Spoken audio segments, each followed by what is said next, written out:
ergothérapeute, c'est un spécialiste de l'autonomie. Donc on travaille avec les personnes en situation de handicap pour les aider à avoir un maximum d'autonomie, de confort et de sécurité dans leur vie de tous les jours.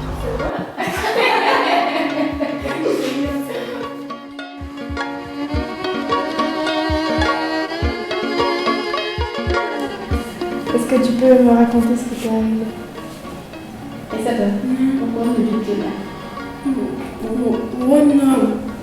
Quand je rencontre pour la première fois une personne, le but c'est de faire un peu plus connaissance, donc de connaître son histoire, ses habitudes de vie, faire le point un peu sur son environnement, c'est-à-dire au niveau matériel, financier et humain.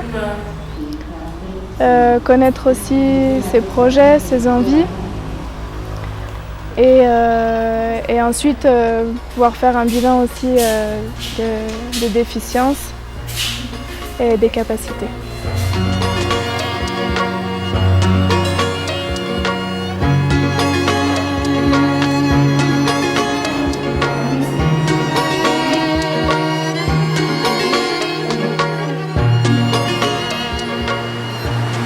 De manière générale, on va faire un bilan qu'on appelle bilan d'autonomie. Donc on trace toutes les activités de la vie quotidienne, à partir du moment où la personne se lève jusqu'au moment du coucher. Et on va tout détailler, les choses qu'elle peut faire seule ou les choses pour lesquelles elle a besoin d'aide. Tu peux nous montrer déboutonner la chemise et reboutonner?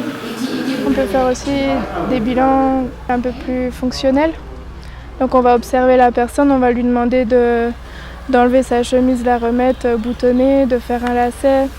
On va la mettre en situation avec une assiette, une cuillère et voir comment elle arrive à manger, comment on peut l'aider pour ça. Voilà, il y a beaucoup de mise en situation pour observer la personne en activité et après pouvoir la conseiller sur quoi faire. Donc là, le problème, c'est que la palette, elle est trop haute. Parce que du coup, elle met ses pieds derrière. Donc, ça fait un appui sous ses cuisses et puis en plus, ça entraîne le glissement des fesses vers l'avant. Le problème, c'est qu'il y a peu de personnes qualifiées en Guinée. Il n'y a pas d'école de formation pour des kinésithérapeutes ou ergothérapeutes. Donc, les gens qui sont en situation de handicap, soit ils se débrouillent par eux-mêmes pour trouver leur adaptation quand ils sont dans un milieu qui est assez soutenant et qu'on ne les met pas de côté.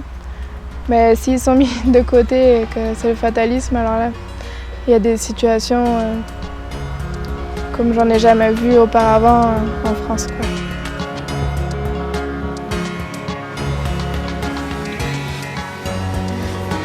Ce que je voulais qu'on teste aujourd'hui, c'est que tout le monde là va piocher un désavantage et que tout le monde puisse tester une situation de handicap le temps de cette initiation. Avec la formation en ergothérapeute, elle nous a renforcé les capacités. En premier temps, elle nous a donné des exercices pour être adaptés à une situation de handicap. Il y avait des personnes qui étaient soumises en état muet, d'autres qui ont le pied cassé, d'autres le bras cassé, d'autres le dos, ils ne pouvaient pas tourner le dos. C'était une très bonne ambiance. Chacun se moquait de l'autre en disant « Ah, toi tu es blessé, toi tu es aveugle, toi tu es muet. C'est tout moi qui étais muette qui parle trop. » Donc c'est une très bonne formation qu'elle nous a faite. On a compris plein de choses qu'on ne savait pas.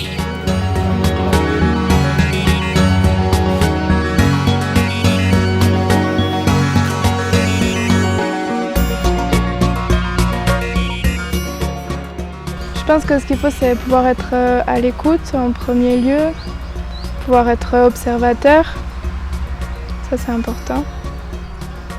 Et réussir aussi à voir quels sont les points forts de la personne, ses capacités, parce que c'est aussi là-dessus qu'on va pouvoir s'appuyer pour compenser les difficultés. Donc c'est réussir à avoir un regard positif sur la personne, pour se servir de ses points forts et l'aider avec ça.